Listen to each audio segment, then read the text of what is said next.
अचानक राजस्थान के खाटू श्याम धाम में आज वो चमत्कार हो गया जिसे देखकर पूरी दुनिया हैरान है। लोग खुशी से पागल हो गए। भाइयों और बहनों, जय श्री श्याम। 5 दिसंबर 2025 शुक्रवार का दिन। सर्दी अपनी चरम सीमा पर थी। राजस्थान के रींग से खाटू श्याम जी की ओर जाने वाली सड़क पर सुबह 3 बजे से ही लक्खी मेले की भीड़ उमड़ रही थी।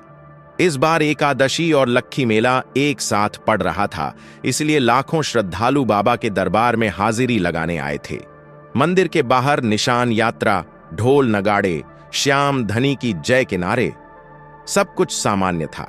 लेकिन उस रात जो हुआ उसने न सिर्फ खाटू श्याम जी के इतिहास को बदल दिया, बल्कि लाखों लोगों की रूह कंपा कर रख दी। भक्तों, आधा अधूरा ज्ञान सुनना या छोड़ देना दुख और पाप का कारण बनता है, इसलिए इस घटना को अंत तक अवश्य देखें। अगर आप भी खाटू श्याम के सच्चे भक्त हैं तो इस वीडियो को लाइक करके चैनल को सब्सक्राइब जरूर करें और कमेंट में जय श्री श्याम, हारे का सहारा बाबा श्याम हमारा जरूर लिखें। तो चलिए बिना किसी विलंब के शुरू करते हैं। सुबह 4 बजे का वक्त। मंदिर के मुख्य द्वार से करीब 200 मीटर पहले एक बूढ़ा आदमी और एक जवान लड़का कंधे से कंधा टिकाए धीरे धीरे चल रहे थे। बूढ़े का नाम था रामस्वरूप मेहरा, उम्र 60 साल, गांव मंडावा, झुंझुनू का रहने वाला। उनका दायां पैर 18 साल से लकवा मार चुका था। लोहे की छड़ी के सहारे घसीटते हुए चलते थे। उनके साथ था उनका पोता अर्जुन मेहरा, 24 साल का नौजवान।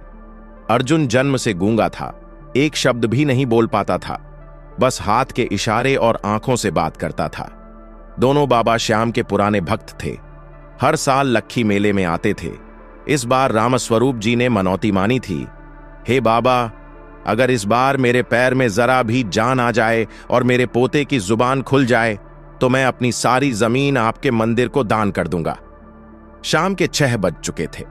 फाल्गुन मास की एकादशी की रात। मंदिर में लंबी लंबी कतारें थीं। ठीक 6:30 पर अचानक मंदिर के गर्भगृह में कुछ अजीब हुआ। बाबा श्याम की मूर्ति के पीछे जो पुराना शीश महल है, उसमें से एक तेज नीली रोशनी निकली। पहले तो किसी ने ध्यान नहीं दिया, लगा कि कोई लाइटिंग इफेक्ट है, लेकिन 10 सेकंड बाद वो रोशनी इतनी तेज हो गई कि पूरा शीश महल नीला पड़ गया। लोग चिल्लाने लगे, बाबा प्रकट हो रहे हैं। कुछ लोग मोबाइल निकालकर वीडियो बनाने लगे। तभी मंदिर के घंटे अपने आप बजने लगे। न कोई हाथ लगा रहा था, न कोई रस्सी खींच रहा था। घंटे खुद हिल रहे थे, धीरे धीरे, फिर तेज, फिर इतनी तेजी से कि लगने लगा पूरा मंदिर कांप रहा है। ठीक 7 बजे एक ऐसी चीख गूंजी कि लाखों लोगों के रोंगटे खड़े हो गए। वो चीख किसी इंसान की नहीं थी, वो ऐसी थी जैसे कोई हजारों साल पुरानी आत्मा दर्द से कराह रही हो। मंदिर के पुजारी जी भागे, सुरक्षा वाले भागे, लेकिन कोई गर्भगृह के अंदर नहीं जा सका। दरवाजा अपने आप बंद हो चुका था। बाहर भीड़ में अफरा तफरी मच गई। लोग इधर उधर भागने लगे। उसी अफरा तफरी में रामस्वरूप जी गिर पड़े। उनका लोहे का बैसाखी दूर जा गिरा। अर्जुन ने उन्हें उठाने की कोशिश की, लेकिन भीड़ इतनी थी कि दोनों अलग हो गए। 7 बजे के करीब अचानक मंदिर के ऊपर काले काले बादल घुमड़ने लगे। बिजली कड़कने लगी, बारिश शुरू हो गई और तभी गर्भगृह का दरवाजा अपने आप खुला। अंदर बाबा श्याम की मूर्ति नहीं थी, उसकी जगह खड़ा था एक जीवंत रूप, बाबा श्याम, लेकिन ऐसा रूप जिसे देखकर लोग पागल हो जाए। उनका चेहरा पूरा नीला था, आंखें लाल, माथे पर त्रिशूल का निशान, हाथ में खड्ग और मुंह से आग की लपटें निकल रही थीं। वो रूप कोई 15 से 20 फुट ऊंचा था। शीश महल की छत फट चुकी थी और वो रूप ऊपर तक दिख रहा था। लोग चीखे, बाबा का कोप रूप, बाबा का प्रकोप। कई लोग वहीं बेहोश होकर गिर पड़े। उसी वक्त भीड़ में अर्जुन अकेला खड़ा था। उसने देखा कि बाबा का वो विशाल रूप उसकी तरफ देख रहा है। अर्जुन की आंखों में आंसू थे। उसने हाथ जोड़े और मन ही मन कहा, बाबा, बस एक बार मेरी आवाज लौटा दो, मैं तुम्हारा नाम ले लूं। तभी बाबा के उस विशाल रूप ने हाथ उठाया। एक तेज नीली किरण सीधे अर्जुन के गले पर गिरी। अर्जुन का शरीर कांप उठा। उसने मुंह खोला और पहला शब्द निकला, जय श्री श्याम। उसकी आवाज इतनी तेज थी कि पूरी भीड़ सुनकर थम गई। 24 साल का गूंगा पहली बार बोला था। वो बार बार चिल्लाने लगा, जय श्री श्याम, मेरे बाबा ने मेरी जुबान खोल दी। उधर रामस्वरूप जी जमीन पर पड़े थे। उनका पैर बेजान था। तभी बाबा के रूप ने दूसरी किरण छोड़ी।